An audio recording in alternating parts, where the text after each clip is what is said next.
वो दिन भी आएगा, वो नज़ारा भी आएगा, समंदर है तो किनारा भी आएगा। जिंदगी की परेशानियों से मत भागना मेरे दोस्त, मिलने के लिए वो नज़ारा भी आएगा। हेलो दोस्तों, स्वागत करता हूं आप लोगों का आप सभी के प्यारा सा YouTube channel suffer is success life में। दोस्तों, आज के इस क्लास में हम लोग क्लास 12 के हिस्ट्री का मॉडल पेपर का most important objective question answer करने वाले हैं, जो कि आपके बोर्ड एग्जाम की दृष्टि से बहुत ज़्यादा इंपॉर्टेंट है। सो दोस्तों, मेरा सजेशन है कि आप इस वीडियो को इन तक जरूर देखिएगा, बीच में बिल्कुल स्किप करने की ज़रूरत नहीं है। और साथ ही साथ दोस्तों, आज के इस क्लास में हम लोग PYQ भी सॉल्व करेंगे, जो कि प्रीवियस बोर्ड एग्जाम्स में बिहार बोर्ड ने पूछ रखा है। उन तमाम क्वेश्चनों को हम लोग आज के इस क्लास में कवर करेंगे, ठीक है। सो दोस्तों, आज का ये क्लास बहुत ही ज़्यादा इंपॉर्टेंट है ना। अपने दोस्तों में इस क्लास को जरूर शेयर कीजिएगा, और चैनल पर नया है तो चैनल को भी सब्सक्राइब करके बेल आइकन को जरूर प्रेस कर लीजिएगा। चलिए दोस्तों, आज के इस क्लास को हम लोग स्टार्ट करते हैं। यहाँ पर आप देख पा रहे हैं क्वेश्चन नंबर 1 क्या कहता है, इसको आप ज़रा बारीकी से समझिए। क्वेश्चन नंबर 1 कहता है आपका कि निम्न में से किसे मोहनजोदड़ो की उत्खनन की है। निम्न में से किसने मोहनजोदड़ो की उत्खनन की है, ये आपसे सर क्वेश्चन पूछ रहा है। तो यहाँ पर देखिए, आपका पहला ऑप्शन दे रखा है मधुस्वरूप वत्स, दूसरा ऑप्शन है आपका दयाराम साहनी, तीसरा ऑप्शन है आपका विलियम जोन्स एंड चौथा ऑप्शन है आपका राखाल दास बनर्जी। तो सर आपको पता होना चाहिए कि राखाल दास बनर्जी ने सन 1922 ईस्वी में, है ना, किसकी खोज की थी, तो यानी उत्खनन की थी किसकी, मोहनजोदड़ो की, है ना। मोहनजोदड़ो की उत्खनन की थी कब, तो 1922 ईस्वी में। तो इसका ऑप्शन हो जाएगा आपका डी ऑप्शन। ठीक है दोस्तों, इतना बात क्लियर है। चलिए अगला क्वेश्चन की ओर हम लोग बढ़ते हैं। क्वेश्चन नंबर 2 क्या कहता है, इसको जरा समझिए। क्वेश्चन नंबर 2 कहता है, ये भी जबरदस्त क्वेश्चन है। इसमें क्या कहता है कि किस धातु का ज्ञान सिंधु घाटी के वासियों को नहीं था। मतलब कौन सा ऐसा धातु था जिसका ज्ञान सिंधु घाटी के वासियों को नहीं था, यानी सिंधु घाटी के लोगों को नहीं था। तो इसमें देखिए, पहला ऑप्शन आपका सोना है, दूसरा ऑप्शन चांदी है, तीसरा आपका लोहा है, चौथा आपका तांबा है।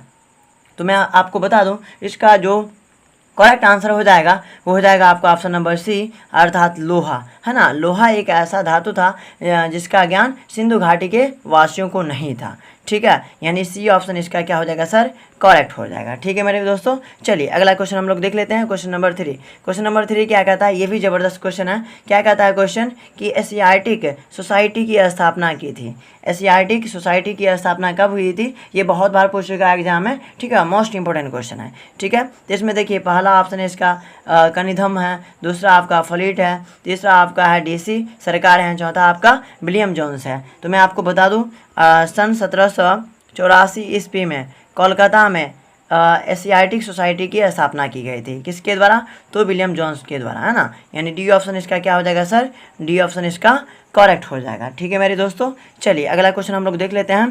Question number 4। क्वेश्चन नंबर 4 क्या कहता है, इसको जरा समझिए। क्वेश्चन नंबर 4 कहता है कि हड़प्पा किस नदी के किनारे स्थित है। हड़प्पा जो है वह किस नदी के किनारे स्थित है। तो आपको बता दूं, इसका डी ऑप्शन यहाँ पर छूट गया है, वो हो जाएगा आपका रावी, है ना।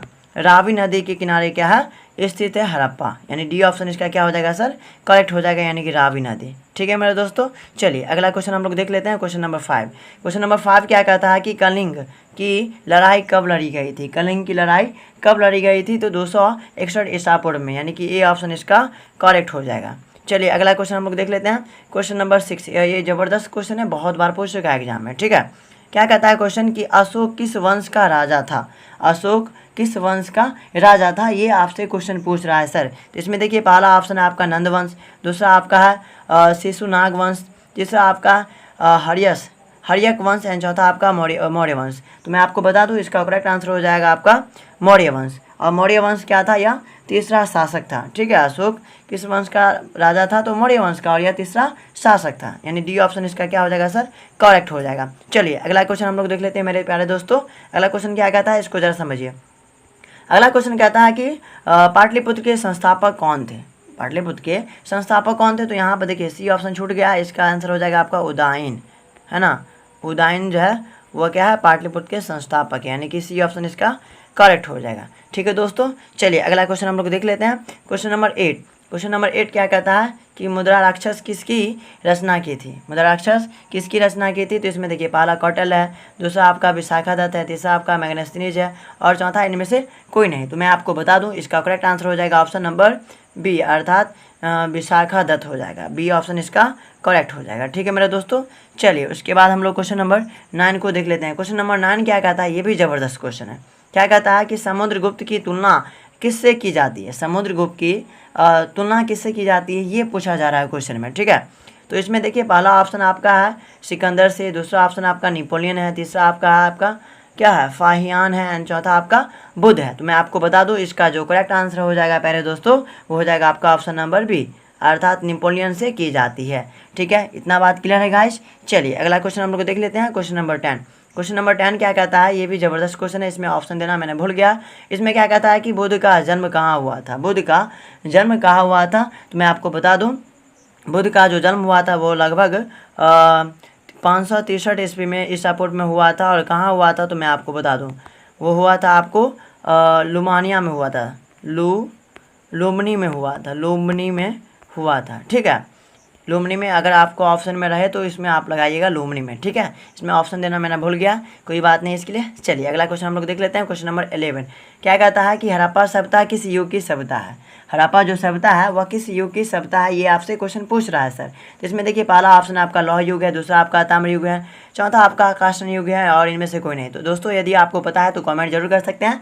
ठीक है, वैसे मैं आपको बता देता हूँ इसका करेक्ट आंसर हो जाएगा ऑप्शन नंबर सी, अर्थात काष्ठ युग है ना, ऑप्शन नंबर सी इसका क्या हो जाएगा सर, करेक्ट हो जाएगा। चलिए मेरे दोस्तों आगे बढ़ते हैं हम लोग क्वेश्चन नंबर 12 पर। क्वेश्चन नंबर 12 क्या कहता है दोस्तों, क्वेश्चन नंबर 12 कहता है आपका कि मोहनजोदड़ो शब्द का शाब्दिक अर्थ मतलब क्या होता है। तो मैंने आपको बताया था क्लास जब मैंने करा रहा था तो उस टाइम में बताया था कि मोहनजोदड़ो का जो शाब्दिक अर्थ होता है वो होता है आपका मृतकों का टीला, यानी ऑप्शन नंबर ए क्या हो जाएगा सर, इसका करेक्ट हो जाएगा। यह मोस्ट इंपॉर्टेंट है, बहुत बार एग्जाम में पूछेगा है, इसे आप जरूर याद रखिएगा। ठीक है, चलिए अगला क्वेश्चन हम लोग देख लेते हैं, क्वेश्चन नंबर 13 को। क्वेश्चन नंबर 13 क्या कहता है कि भारतीय पुरातत्व का पिता किसे कहा जाता है, ये भी ज़बरदस्त क्वेश्चन है अपने आप में। ठीक है, तो इसमें देखिए पहला क्वेश्चन क्या कहता है, लॉर्ड कर्जन है, दूसरा आपका अलेक्जेंडर कलिंगन है, और तीसरा ऑप्शन है आपका दयाराम साहनी है, चौथा आपका लॉर्ड डलहौजी है। तो मैं आपको बता दूं इसका जो करेक्ट आंसर हो जाएगा वो हो जाएगा आपका ऑप्शन नंबर बी, अर्थात अलेक्जेंडर कलिंगन हो जाएगा। बी ऑप्शन इसका क्या हो जाएगा, करेक्ट आंसर हो जाएगा। ठीक है, चलिए उसके बाद हम लोग क्वेश्चन नंबर 14 को देख लेते हैं। क्वेश्चन नंबर 14 क्या कहता है कि हड़प्पा का उत्खनन किया गया था, हड़प्पा का उत्खनन कब किया गया था, ये पूछा जा रहा है क्वेश्चन में। इसमें देखिए पहला आपका जॉन मार्शल है ना, हड़प्पा का उत्खनन किसने किया था, ये इसका शाब्दिक अर्थ होगा। तो इसमें देखिए पहला आपका जॉन मार्शल है, दूसरा आपका आर डी बनर्जी है, तीसरा आपका दयानाम साहनी है, इसके बाद आपका है SR राव है। तो मैं आपको बता दूं इसका जो करेक्ट आंसर हो जाएगा वो हो जाएगा आपका ऑप्शन नंबर सी, अर्थात दयाराम साहनी क्या हो जाएगा, हड़प्पा सभ्यता का उत्खनन किया था। इतना बात क्लियर है गाइस। चलिए उसके बाद हम लोग नेक्स्ट क्वेश्चन देख लेते हैं, क्वेश्चन नंबर 15 क्या कहता है कि इसमें कि कालीगंज कहाँ स्थित है, कालीबंगा कहाँ स्थित है, ये आपसे पूछा जा रहा है कि कालीबंगा जो है वह कहाँ स्थित है। ठीक है, ये भी ज़बरदस्त क्वेश्चन है, तो मैं आपको बता दूं इसका डी ऑप्शन मैंने छोड़ दिया है, तो इसमें राजस्थान इसका करेक्ट हो जाएगा। ठीक है, राजस्थान इसका करेक्ट हो जाएगा। सी में था आपका जयपुर। ठीक है, सी में क्या था आपका जयपुर, तो राजस्थान इसका क्या हो जाएगा सर, करेक्ट आंसर हो जाएगा, यानी कि आपका डी ऑप्शन क्या था आपका राजस्थान वाला वो सही था आपका। ठीक है, राजस्थान वाला जो था आपका वो सही था। ठीक है, चलिए अगला क्वेश्चन हम लोग देख लेते हैं, क्वेश्चन नंबर 16 क्या कहता है कि पाटलिपुत्र नगर की स्थापना किस नदी के संगम पर की गई थी। तो इसमें देखिए पहला आपका गंगा यमुना सरस्वती है, दूसरा आपका सोन फाल्गु गंगा है, तीसरा आपका पुनपुन गंडक फाल्गु है, आपका चौथा ऑप्शन है गंगा सोन पुनपुन है। तो मैं आपको बता दूं इसका जो करेक्ट आंसर हो जाएगा वो हो जाएगा आपका ऑप्शन नंबर डी, अर्थात गंगा सोन पुनपुन जो होगा इसका क्या हो जाएगा, करेक्ट आंसर हो जाएगा। ठीक है मेरे दोस्तों, चलिए उसके बाद हम लोग अगला क्वेश्चन देख लेते हैं, क्वेश्चन नंबर 17 को। क्वेश्चन नंबर 17 क्या कहता है इसको समझिए। क्वेश्चन नंबर 17 कहता है कि भारतीय इतिहास का कौन सा काल स्वर्ण काल के नाम से जाना जाता है, भारतीय इतिहास का कौन सा ऐसा काल है जो स्वर्ण काल के नाम से जाना जाता है। तो इसमें देखिए पहला आपका मौर्य काल है, दूसरा आपका गुप्त काल है, तीसरा आपका मुगल काल है, चौथा आपका अंग्रेजों का काल है। तो मैं आपको बता दूं इसका करेक्ट आंसर हो जाएगा ऑप्शन नंबर बी, अर्थात गुप्त काल इसका करेक्ट आंसर हो जाएगा मेरे दोस्तों। ठीक है, चलिए अगला क्वेश्चन हम लोग देख लेते हैं, क्वेश्चन नंबर 18 क्या कहता है क्वेश्चन नंबर 18 में कि वेदों की संख्या कितनी होती है, वेदों की संख्या कितनी होती है ये आपसे पूछा जा रहा है क्वेश्चन। तो इसमें देखिए पहला आपका 4 है, दूसरा आपका 5 है, तीसरा आपका 3 है, चौथा आपका 8 है। तो मैं आपको बता दूं इसका जो करेक्ट आंसर हो जाएगा वो हो जाएगा आपका ऑप्शन नंबर ए, अर्थात 4 है ना, 4 वेद है, वेदों की संख्या कितनी है आपका, तो 4 है। इसे आप जरूर याद रखिएगा, बहुत इंपॉर्टेंट क्वेश्चन है, बहुत बार पूछा गया है। ठीक है, चलिए उसके बाद हम लोग क्वेश्चन नंबर 19 को देख लेते हैं। क्वेश्चन नंबर 19 क्या कहता है कि मौर्य साम्राज्य का प्रथम शासक कौन था। मौर्य साम्राज्य का जो प्रथम शासक था वो कौन था, ये पूछा जा रहा है क्वेश्चन में। तो इसमें देखिए पहला आपका बिंदुसार है, दूसरा आपका चंद्रगुप्त मौर्य है, तीसरा आपका अशोक है, चौथा आपका महेंद्र है। तो दोस्तों मैं आपको बता दूं इसका करेक्ट आंसर हो जाएगा ऑप्शन नंबर बी, अर्थात चंद्रगुप्त मौर्य हो जाएगा, है ना। चंद्रगुप्त मौर्य जो हो जाएगा क्या हो जाएगा, मौर्य सम्राट का प्रथम शासक हो जाएगा, यानी कि बी ऑप्शन इसका करेक्ट हो जाएगा। ठीक है मेरे दोस्तों, चलिए उसके बाद हम लोग क्वेश्चन नंबर 20 को देख लेते हैं। क्वेश्चन नंबर 20 क्या कहता है, इसको समझिए, ये ज़बरदस्त क्वेश्चन है। इसमें क्या कहता है कि द्रौपदी क्या कहता है, इसको ज़्यादा समझिए। द्रौपदी किसकी पत्नी थी, तो द्रौपदी किसकी पत्नी थी, तो इसमें डी ऑप्शन मैंने छोड़ रखा है, इसमें हो जाएगा इनमें से सभी के, इनमें से सभी के हो जाएगा। तो मैं आपको बता दूं यहाँ पर देखिए समझिए, द्रौपदी जो है वह भीम की भी पत्नी थी, युधिष्ठिर और अर्जुन सब 5 पांडव जो थे, 5 पांडव की पत्नी थी कौन, द्रौपदी। तो इसका ऑप्शन नंबर डी हो जाएगा आपका कौन, सही हो जाएगा। डी ऑप्शन क्या हो जाएगा सर, करेक्ट हो जाएगा। ठीक है, क्योंकि द्रौपदी जो थी वह 5 पांडवों की पत्नी थी। ठीक है, चलिए उसके बाद फिर अगला क्वेश्चन हम लोग देख लेते हैं। क्वेश्चन नंबर 21 क्या कहता है कि शेर ए पंजाब के नाम से किसे जाना जाता है। शेर ए पंजाब के नाम से किसे जाना जाता है, ये क्वेश्चन पूछ रहा है सर। ये ज़बरदस्त क्वेश्चन है और ये बहुत बार पूछा गया है एग्जाम में। ठीक है, तो इसका डी ऑप्शन करेक्ट हो जाएगा, यानी कि लाला लाजपत राय हो जाएगा इसका करेक्ट आंसर। ठीक है दोस्तों, चलिए उसके बाद हम लोग अगला क्वेश्चन देख लेते हैं। क्वेश्चन नंबर 22 क्या कहता है कि नेताजी सुभाष चंद्र बोस ने 1939 ईस्वी में किस पार्टी का गठन किया था। ये भी ज़बरदस्त क्वेश्चन है अपने आप में।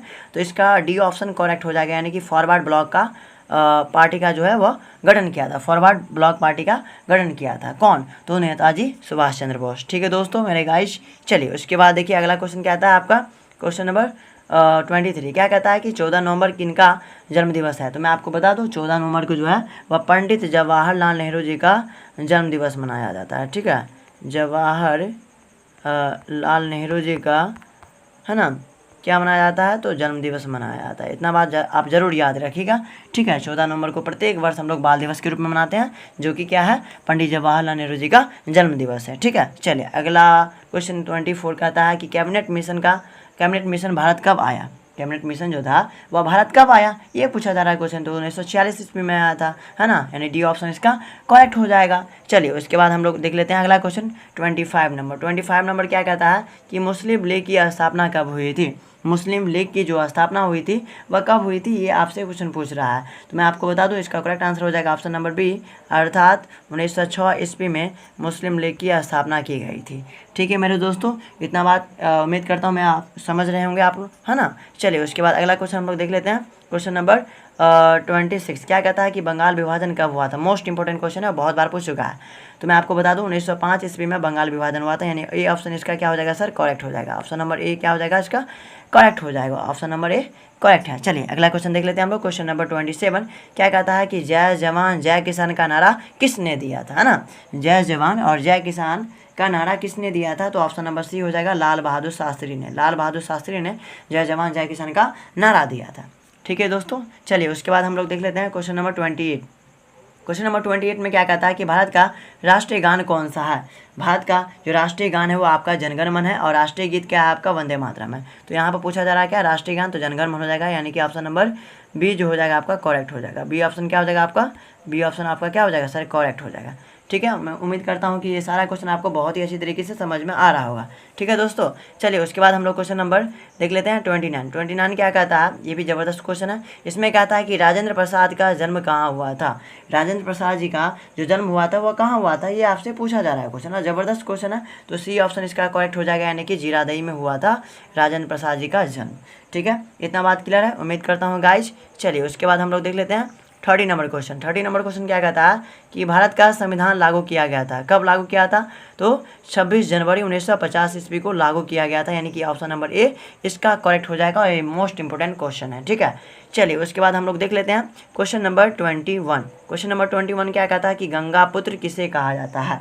गंगा पुत्र किसे कहा जाता है, तो इसमें हो जाएगा आपको भीष्म, है ना। ऑप्शन देना मैंने भूल गया, इसलिए कोई बात नहीं है, मैं आपको बता देता हूँ करेक्ट आंसर भीष्म जो है गंगा पुत्र है। ठीक है, इतना बात। और सूर्यपुत्र कौन है, कर्ण। सूर्यपुत्र कौन है, कर्ण, और गंगा पुत्र कौन है, भीष्म। इतना बात आप जरूर याद रखिएगा। ठीक है, चलिए उसके बाद हम लोग देख लेते हैं क्वेश्चन नंबर, जैसे यहाँ पर दिया गया था भीष्म हो जाएगा, यानी कि सी ऑप्शन। ठीक है।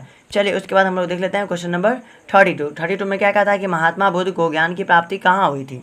महात्मा बुद्ध को ज्ञान की प्राप्ति बोधगया में हुई थी, यानी कि ऑप्शन नंबर बी उसका करेक्ट हो जाएगा। ठीक है दोस्तों, ये बहुत इंपॉर्टेंट क्वेश्चन है, इसे आप बारीकी से देखिएगा, समझिएगा और फिर आंसर कीजिएगा। ठीक है। चलिए उसके बाद हम लोग देख लेते हैं क्वेश्चन नंबर 33। क्या कहता है कि स्तूप संबंधित है, स्तूप जो है वह किससे संबंधित है, तो ऑप्शन बी हो जाएगा इसका करेक्ट आंसर, यानी कि बौद्ध धर्म से यह संबंधित है स्तूप। क्लियर इतना था गाइस। चलिए उसके बाद हम लोग देख लेते हैं क्वेश्चन नंबर 34। क्या कहता है कि महावीर स्वामी का जन्म हुआ था, महावीर स्वामी जी का जन्म कहाँ हुआ था, ये आपसे पूछा जा रहा है क्वेश्चन। तो इसका करेक्ट आंसर हो जाएगा ऑप्शन नंबर सी, अर्थात कुंडलवन वैशाली में। सी ऑप्शन क्या हो जाएगा सर, इसका करेक्ट आंसर हो जाएगा। तो उम्मीद करता हूँ ये क्वेश्चन बहुत ही अच्छा है ना, समझ में आ रहा होगा आपको। चलिए लास्ट एंड फाइनल क्वेश्चन हम लोग देख लेते हैं, उसके बाद क्लास को एंड करेंगे। चलिए इसमें क्या कहता है क्वेश्चन कि अकबर का वित्त मंत्री कौन था, अकबर का वित्त मंत्री कौन था, तो आपको पता होना चाहिए अकबर का जो वित्त मंत्री था वो था आपका टोडरमल, यानी सी ऑप्शन इसका करेक्ट हो जाएगा। तो उम्मीद करता हूँ दोस्तों ये सारा क्वेश्चन आपको बहुत ही अच्छी तरीके से याद हो गया होगा, समझ में आ गया होगा, है ना। इसका पार्ट 2 में जल्द ही लेकर आने वाला हूँ, तो आप थोड़ा सा सपोर्ट मुझे ज़रूर कीजिएगा, अपने दोस्तों में शेयर कीजिएगा। वीडियो पसंद आया तो वीडियो को लाइक कीजिएगा, चैनल पर नया तो चैनल को भी सब्सक्राइब कीजिएगा और कमेंट करना बिल्कुल ना भूलिएगा कि आपको ये क्लास कैसा लगा। कमेंट में ज़रूर बताइएगा, उससे थोड़ा सा मोटिवेशन मिलता है हमको। ठीक है दोस्तों, मिलते हैं नेक्स्ट वीडियो में, तब तक के लिए वंदे मातरम।